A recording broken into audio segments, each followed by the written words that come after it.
All right, ladies and gentlemen, let's get this thing going. Welcome, everybody, media industry, to round number 3 of the Boost Mobile AUSX Championship, presented by Monster Energy. We're here at Shark Stadium in Cronulla for what is sure to be an epic night of racing after the time was set at Redcliffe just a few weeks ago. This is the press conference. This is where you guys are going to get to hang out, meet the riders. We're going to ask some questions, throw it down to the media, also see what they have going on. We're going to introduce everybody real quick. Out of France is six-time French Supercross champion, HRC Honda Racing, Cedric Soubeyras. We've got the challenger, Clout, and Penrite Racing Empire, Kawasaki. Filthy Phil Nicoletti on the Monster Energy CDI Yamaha Racing, along with the CDI teammates of Mitchell Harrison and Aaron Tanti. And then to our right, KTM Racing teams, Liam Walsh, and then also Dean Wilson, bringing the red plate on HRC Honda Racing to Cronulla after a dominant weekend at Redcliffe just a few weeks ago. So we're going to kick this off, ladies and gentlemen, before I throw it out to the media. Dean, going to go straight to you. I think these mics will be live. No secret, incredibly emotional weekend for you at Redcliffe. Incredible performance, incredible management of everything with that, mate, and obviously heading into Cronulla now with a new perspective and ready to rock and roll. Yeah, Redcliffe went really well. I was happy with how it went. Reading was good, and yeah, can't complain. It was good, and obviously it was definitely an emotional weekend for me. It was very tough mentally, and but coming, here for Rd3, feeling a lot better, more like myself, in a better headspace, and just happy to be here. Beautiful place. So yeah, I'm looking forward to it. Absolutely. Looking good out there in press day, feeling it, whips, having fun. Obviously you said the dirt here this weekend very similar to Wollongong last year, and we saw you really do well there and excel. So looking forward to probably riding a bit more of a spec track as far as the height of the rhythms, bigger jumps. Like, it's no secret that in Australia we only have 5 rounds of Supercross a year, so it's very motocross predominant, so easing our riders in is a good way to do it.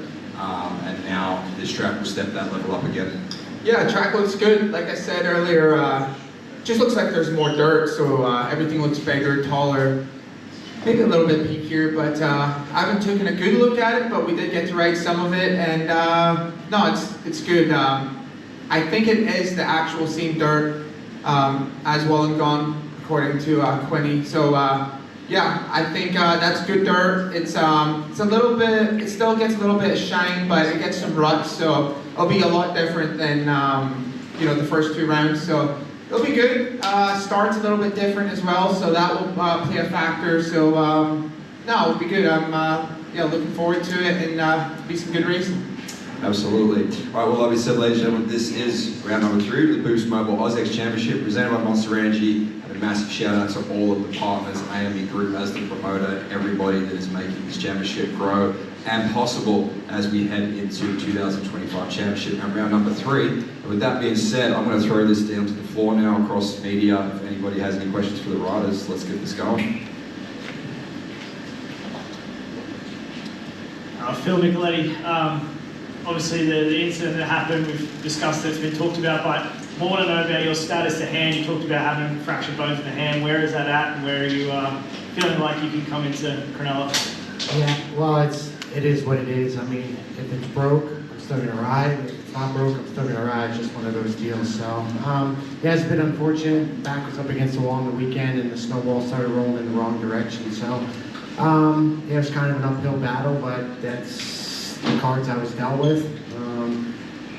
Everyone knows, see videos, this, that. Me and Luke chatted about it here and there, and just, it's racing. I wish it didn't start off that way, because there's the heat race determined our gate pick for the main events 1 and 2, so which is a bit unfortunate. So, we just went to the line, and everyone knows how the Redcliffe starting grid was. It was fair, but it was unfair with the ruts and stuff. So it just, back was up against the wall. Like I said in Brisbane, sometimes you're the hammer, sometimes you're the nail.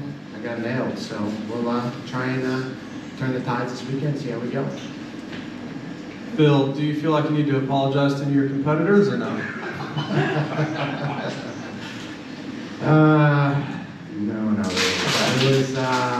Luke and I did chat about it. I get it was a racing incident, but we're all racers, and like I said, it was heat race, first lap, track isn't fully broken, and yeah, their initial contact was pretty tough, but again, I get it. I'll put it behind me, and I'm coming tomorrow night, and see how it goes. Cloudy, this one's for you. A little bit of a rough, especially second night in Redcliffe. What's your status? How's your health? And then also talk about somewhat of a home race for you here. Yeah, I'm all good.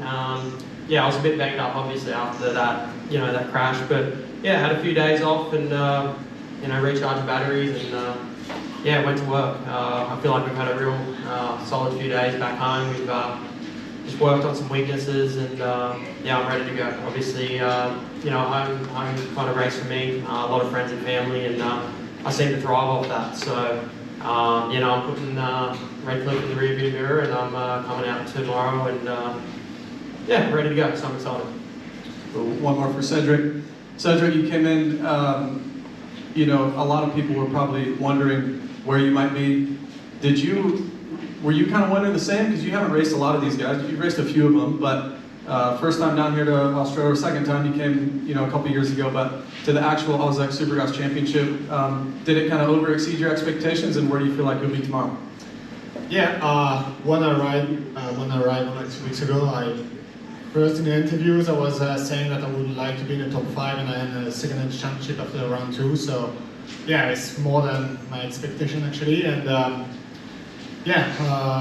I had more time on the bike right now, and we made like 2 weeks of testing and practice, and also riding with Dean.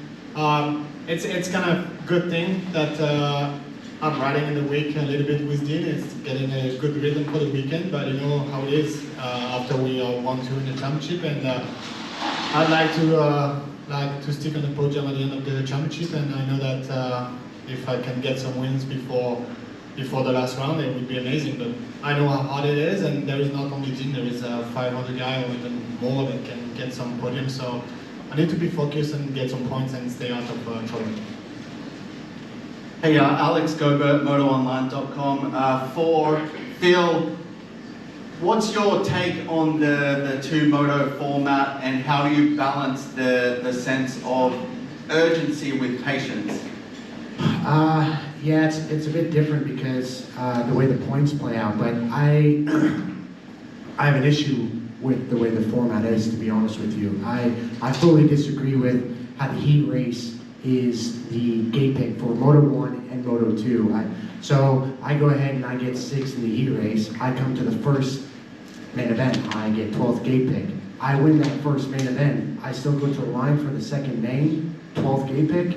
Like, to me, that's a flawed system for me, So we're prioritizing a heat race over a main event result that's got everybody in it. So I'm sure all of us here will agree with that. But again, that's the cards we're dealt with. Hopefully maybe later on in the future we can change that. But the urgency with the 10 laps, and they're not very long lap times, and everyone kind of does the same rhythms. But obviously Redcliffe showed, like with Dean in the whoops, there were places to pass, and guys were getting a bit of aggressive. But I think this weekend with the dirt, it'll get rutted, so make it a little bit different. But yeah, it's intense with 2 10 lappers. Not much time to get any wiggle room. And for Aaron Tanti, you've had minimal race mileage this year, but at the same time, you did come back at the end of the outdoors. You want to make the most of this AUSX series. This series goes really quickly though, so 4 weekends, 5 rounds, this weekend's round 3. How do you make sure that you, I guess, extract the most out of yourself each and every weekend? And is it rushed in some ways for you? Yeah, like you said, I spent the first 6 months of the year on the couch. So, yeah, really, just trying to come into this season. I'm going well on the practice track. I felt that, and my speed and stuff on the track was fine. And just when I came to them first 2 races, I just made too many mistakes, and then I backed up the second races with top 3 results.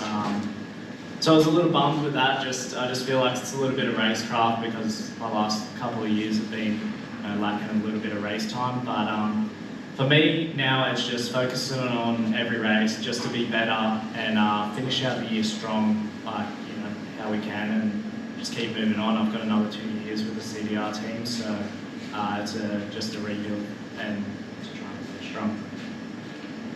You want for Dylan Walsh, Dylan, just talk us through those opening, you know, laps, that first main in Redcliffe, you know, leading laps, and there was about 15 different contenders at one point trying to make the pass. Like, how were you, you know, composing yourself, and then for yourself, you hadn't had much Supercross time. Was it sort of coming pretty quick, or were you able to take your time and kind of just let it happen and play out? And again, he starts with pretty good all weekend.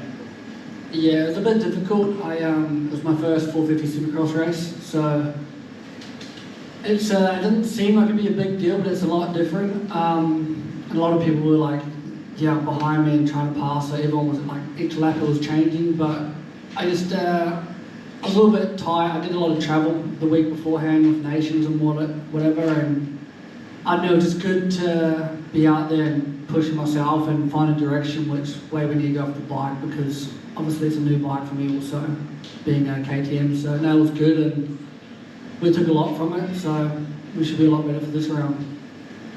Dean, one for you.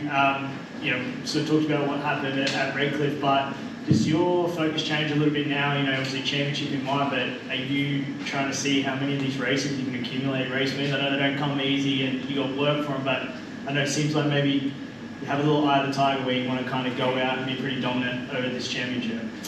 Yeah, I mean, I'd be lying if I, said I didn't want to win. For sure, I want to try and win. Just got to put myself in good positions, like Phil says, 10 laps times 2. It's there's not a lot of time to make stuff happen, so the starts are really important. I've really been working on my starts, so that's a big priority for me, is my starts. And yeah, like, I don't take anyone for granted. Any one of these guys can show up and be good. So, man, I'm just gonna keep the same mentality that I had at the first 2 rounds, and that's just what works best for me.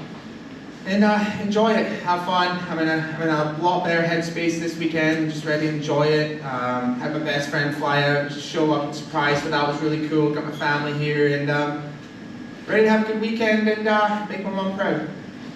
And last one for me, Luke, how many starts and how many sets of whoops did you hit this weekend? Because that was kind of the key to Redcliffe.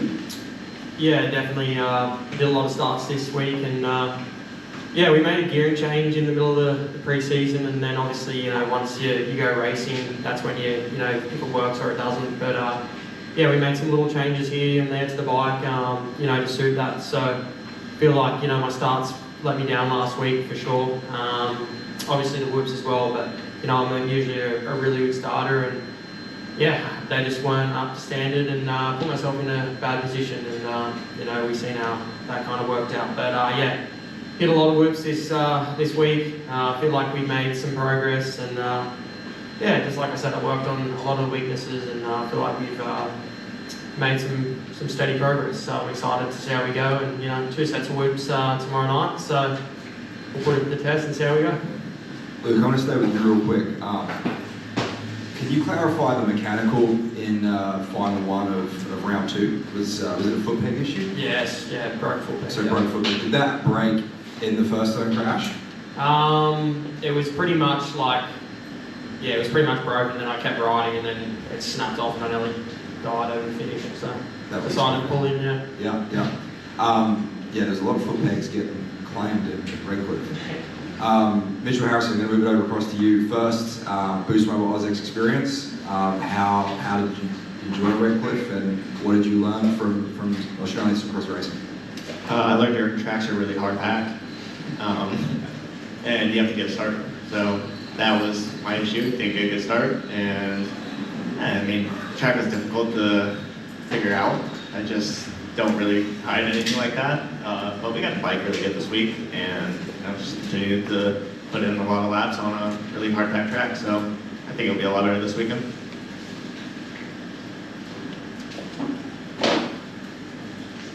For Mitchell, you had a great season in the States on the Kawasaki. How's the transition been to the CDR Monster Energy Yamaha team. What are some of the things that, some of the characteristics on the bike that you found to your liking? Really, it's just I think the team. You know, we tested right away. We tested a lot, and just how the bike, like how they made the delivery was really nice, and how the engine package is just very smooth. Like with factory bikes, I found that like the shifting, like you don't ever got to worry about it, and that's what I'm gonna take back to my team in the States is like I really want it to be just smooth and really trustworthy, and that's the main thing. But like the comparison between the Kawasaki and the Yamaha, I mean I think the Yamaha, the chassis actually moves a little bit more. I think it flexes a little bit more than the Cowie. The Cowie seems to me like really dead, which I like a lot. But I think just I think the Craig's the factory team, and I think it's just a little bit better. But we're getting there in the States, and I think Julian's doing a great job. So it's just really cool to experience everything that I've experienced over here. And like I've said, times a bit spoiled, so that's been great. But the Yamaha's just phenomenal bike. And for Dino, how has your perspective on racing changed over the years? Obviously being a top dog, as soon as you went pro, there's a lot of pressure that comes with that, championship pressure. It seems like you found a nice little niche for yourself, racing a lot overseas. Is it do you have a little less pressure on you? Are you having more fun racing now than you were back then? Because that's what it looks like from the outside. Yeah, for sure. So I have this pretty cool schedule that I've gotten to do. Thank you to Yuri. He's been, he kind of was the one that brought the idea to me a little bit, and it just works out so good. Factory Honda here in Australia, factory Honda in Brazil, and I even got the factory Honda in the States, which was obviously by luck, but that was really cool. But I ride for the Quad Lock Honda team, and then I did some UK stuff for Honda there, so it just worked out really good. And if I wanted to continue racing and doing what I'm doing, I had to do something where it was a little bit more, just not every weekend. So yeah, there's not as much pressure, but then there is pressure because when I go to places like Brazil, I'm expected to win, and I will say I get less nervous sometimes for AMA Supercross because I'm not expected to win. We're happy with the top 10. Than I am, for Oz and stuff like that or whatever. Like I'm expected to win, and but I really don't feel too much pressure here. It's I really enjoy being here, and I have a good schedule going, and hopefully we can keep it going. I'm 33, 34 in December, so we're getting up there, but enjoying it. Like that's at the end of the day, still racing my bike, going to all these countries, checking it out. So I think when I'm done racing, I can look back and be like, man, that was a good ride. And I think that's kind of like my motto now is just like enjoy the ride, go to these races, enjoy it, go check out, the scenery, have a glass or two of red wine before the race. Like I'm here to enjoy it. I work hard during the week, I do my work, I train, but I want to enjoy what I'm doing as well. So that's a big thing for me as well. Hey, Mitch from ADV Magazine. This one's probably more for Clouty and Tanti. There was a bit of chat about a lack of prep time between Primex ending and Supercross starting for us, for the Aussie guys, especially when you're racing almost full-time Supercross guys. We spoke to Hammy during the week and he said there's pretty much no excuse for not training Supercross and motocross at the same time throughout the year. Have you been doing that? Do you do that? He said even if you roll the whoops, roll around them, could be another Hammy special, but are you guys training Supercross at the same time as Primex? No. I don't know who come up with that, like, well, Andy, where you got that from, but you're not going to have a Supercross bike and a motocross bike and hitting whoops and then going to do a 30-minute moto. Like, that just doesn't make sense. But, I mean, we have, 6 weeks? Look, it's like, is it enough time? Probably not, especially when you're racing guys that are doing it, all year round. But I guess that's the cards we're dealt with, and you just got to, just get stuck into the grind and figure it out. But, it just sucks for some of the younger guys that, are trying to learn this sport. We don't do it enough, and they're expected to come out to a track that they've only ridden, they've only done 6 weeks, or not even 6 weeks, and then we race 4 weekends and it's done, and then we're back to motocross. So I think we need more Supercross time, definitely. I don't know how we we sort that out is, do we motocross earlier and make the schedule a little bit tighter or something like that to give us some more time, but I don't know, it's something that needs to be figured out. But yeah, we definitely aren't riding Supercross in the middle of motocross season. Yeah, I do agree with Luke. It's really hard for us, like our motocross season. We only do 8 rounds, but it's dragged out over a long period of time of the year. And the preparation for Supercross, that they have extended it. It wasn't too long ago. We only used to have like 2 or 3 weeks, and then they'll put us into round 1, and then another month off, go round 2. So they're doing that a little bit better, giving us a little bit more time. But I do agree with Luke. Like a lot of these younger kids coming up, they didn't really have what we used to have growing up. We had arena crosses, stadium crosses as juniors and stuff. They are getting better now.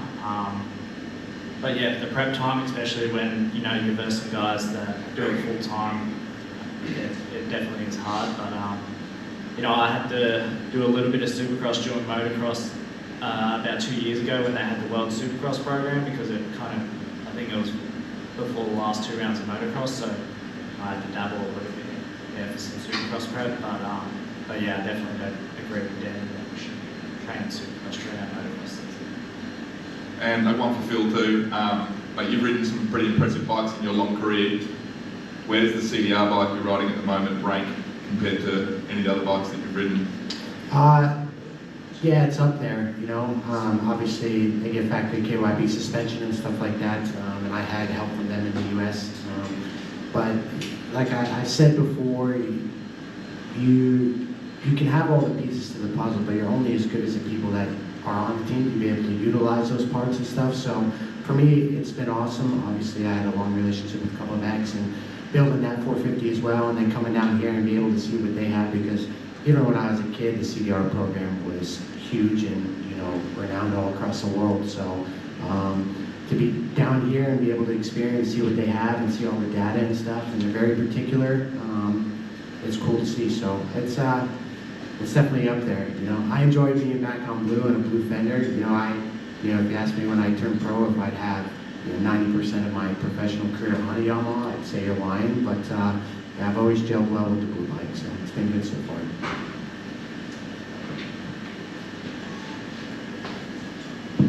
All right, thank you. Subes, I've got a question for you before we probably wrap this one up for the riders. At what stage did you know you had a flat front tyre in that heat race? It's at Redcliffe. I still don't know how you pulled that one off. Yeah, I got that. I felt in the second lap. I know the heat was about 6 laps, so in the second lap I felt like someone was getting stuck in my steering, and I thought at first that my transponder turned on my fork, and it was getting stuck a little bit on my handlebar, and then I looked down and I saw my transponder, and then at the same time I see that the side of my tire was getting like glued the rim, so I was like, okay, now I need to save it. And yeah, I was I'm sure that you probably see on the video, I was like turning like in a proper corner, so yeah, it was difficult, and I almost lost the front end like after triple, but I just managed to make it, because I used to grow up in south of France, where it's pretty hard back track, and we got flat tires and used mousse in the front, and yeah, I was just remembering this and just try to come up with it. Supercross moves, that would be interesting. All right, ladies and gentlemen, there's no more questions from the media for the riders. We'll probably wrap this one up for the Boost Mobile AUSX presented by Monster Energy Round 3 Riders Press Conference. We'll send these guys off. Thank you, guys.